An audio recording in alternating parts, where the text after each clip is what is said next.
Lu kok pakai kasula warna pink sih? Oh, ini kan letare, minggu letare, sukacita. Sukacita karena cinta Tuhan. Itu pink ye.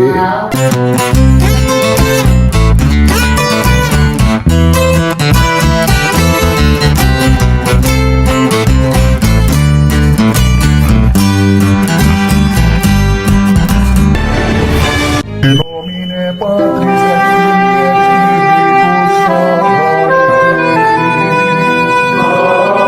Filii Dominus vobiscum.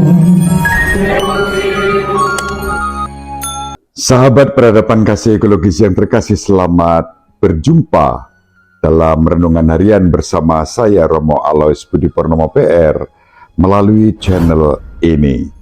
Selamat berhari Minggu. Hari ini adalah Minggu Letare, Minggu Prapaskah yang keempat. Kita diajak untuk bersukacita karena Allah yang mengasihi kita dengan kasih yang begitu besar dan berkenan menyelamatkan kita berkat kasih karunia-Nya. Mari kita awali perjumpaan kita dengan bersatu di dalam doa. Allah Bapa yang Maha Pengasih dan Penyayang, kami bersyukur kepadamu karena Engkau menyatakan kasih-Mu yang begitu besar kepada dunia ini. Kasih itu Kau nyatakan dalam diri Yesus Kristus, Putra-Mu yang telah menjadi manusia bagi kami semua. Semoga kami Kau anugerahi iman, pengharapan dan kasih kepadanya, sehingga kami boleh mengalami kasih karunia dan keselamatan yang datang daripadamu, demi Kristus Tuhan dan pengantara kami yang hidup dan berkuasa bersama Dikau dan Roh Kudus Allah yang Maha Esa sepanjang segala masa. Amin. Sahabat peradaban kasih ekologis yang terkasih, kita akan membaca bacaan yang pertama yang dikutip dari kitab kedua Tawarikh. Kitab kedua Tawarikh bab 36 ayat 14 sampai 16, ayat 19 sampai 23. Ketika Israel diperintah oleh Raja Sedekia, semua pemimpin di antara para imam dan rakyat berkali-kali berubah setia dengan mengikuti segala kekejian bangsa-bangsa lain. Rumah yang dikuduskan Tuhan di Yerusalem itu mereka najiskan. Namun Tuhan Allah nenek moyang mereka berulang-ulang mengirim pesan melalui utusan-utusannya, karena Tuhan sayang kepada umat-Nya dan kepada tempat kediamannya.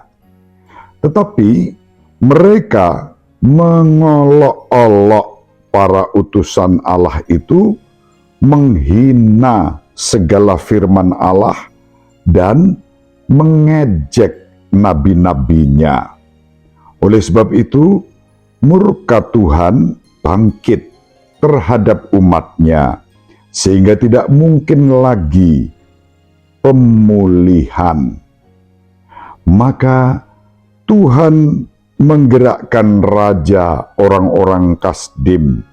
Mereka membakar rumah Allah, merobohkan tembok Yerusalem, dan membakar segala puri dalam kota itu, sehingga musnahlah segala perabotannya yang indah-indah. Mereka yang masih tinggal dan terluput dari pedang diangkutnya ke Babel.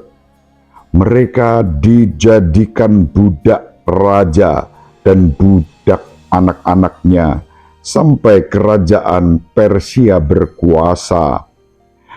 Dengan demikian, genaplah firman Tuhan yang diucapkan Yeremia, sampai tanah ini pulih dari akibat dilalekannya tahun-tahun Sabat.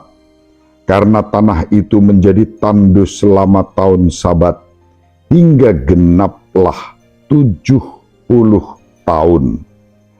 Pada tahun pertama pemerintahan Koresh, raja negeri Persia, Tuhan menggerakkan hati Koresh, raja Persia itu, untuk menggenapkan firman yang diucapkan oleh Yeremia.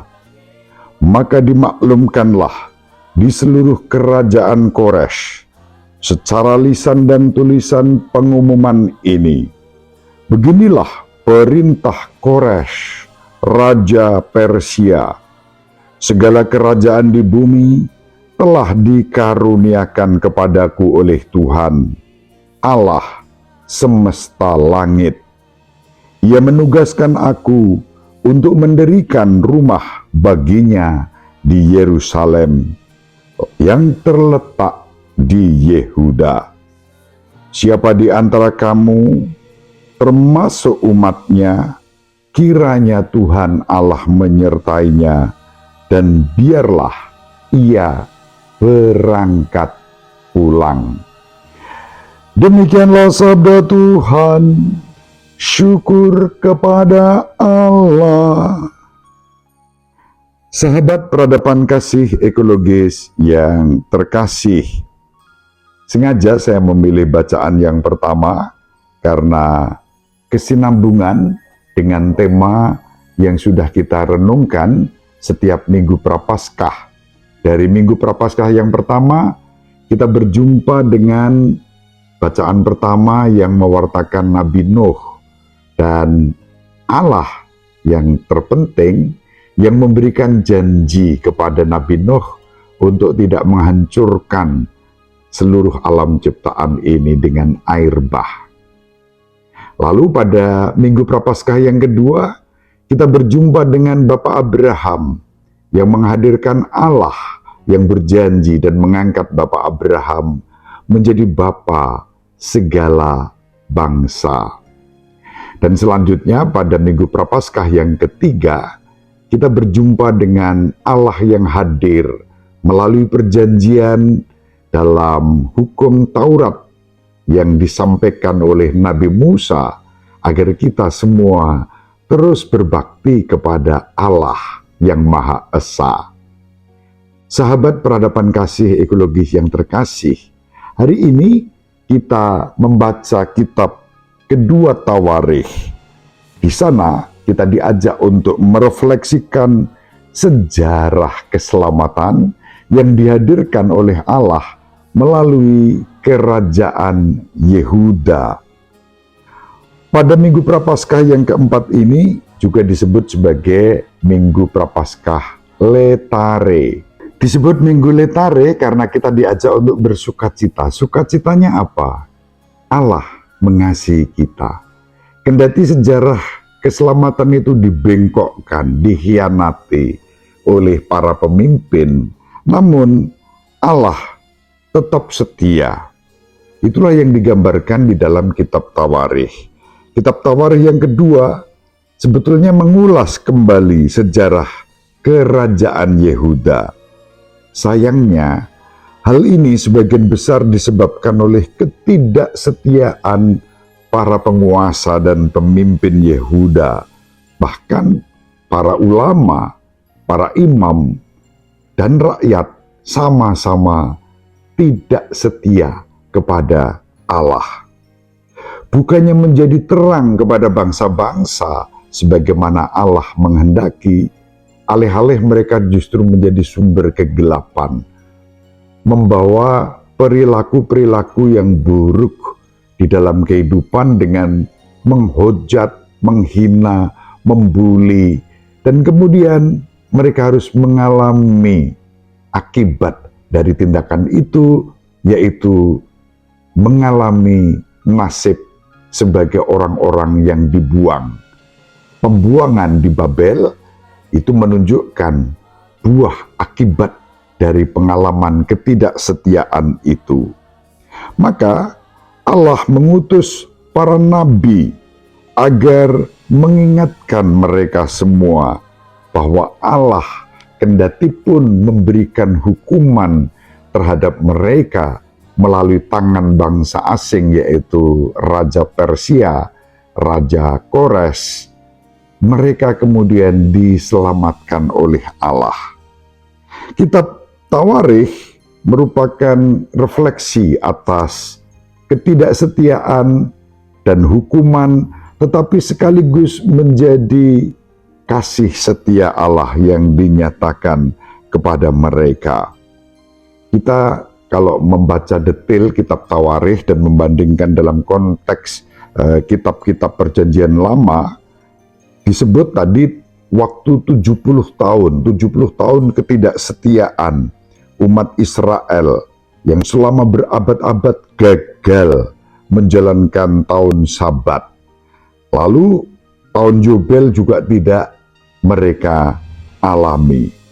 Kalau kita bandingkan dengan kitab Imamat menubuatkan hukuman pengasingan karena umat tidak setia pada hari Sabat.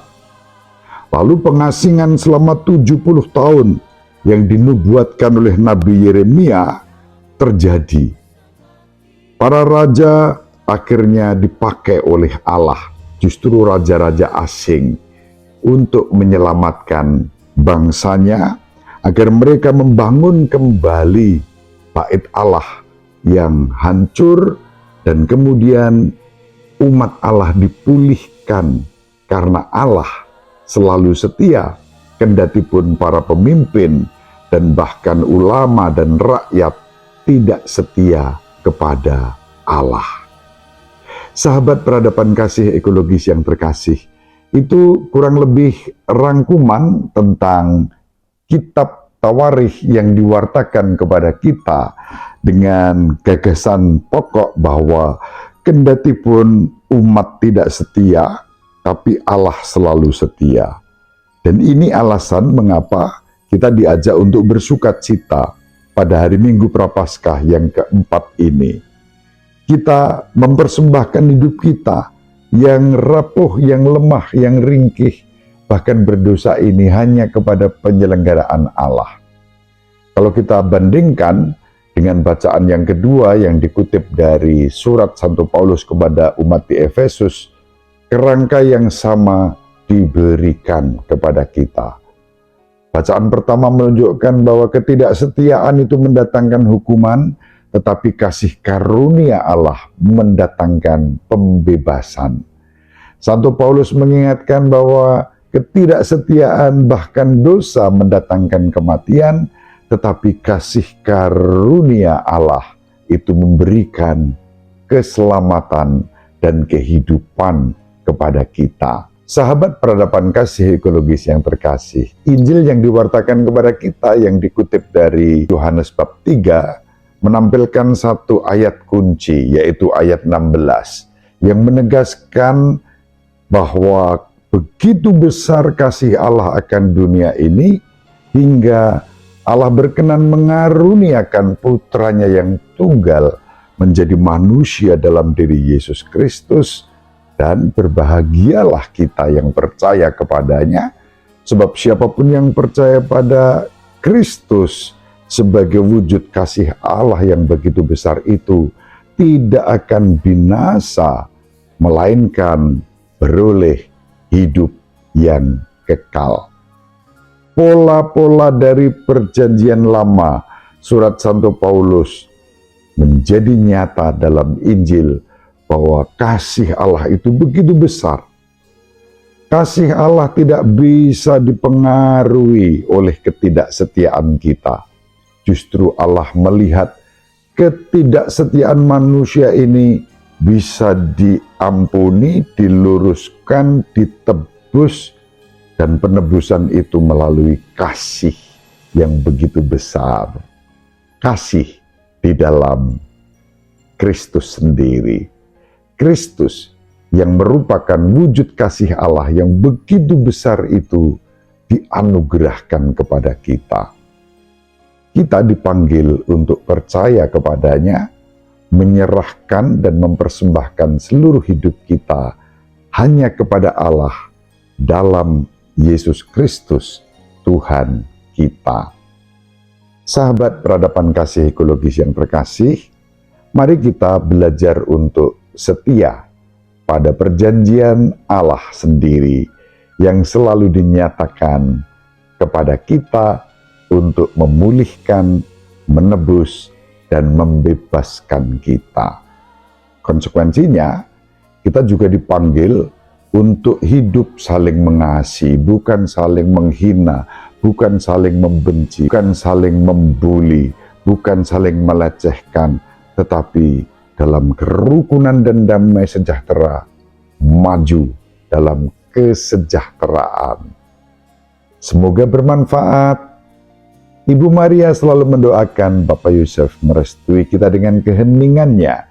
Semoga panjenengan semua sahabat peradaban kasih ekologis yang terkasih bersama seluruh anggota keluarga dimanapun berada dibimbing, dilindungi, dan diberkati oleh Allah yang Maha Kuasa, Bapa dan Putera dan Roh Kudus.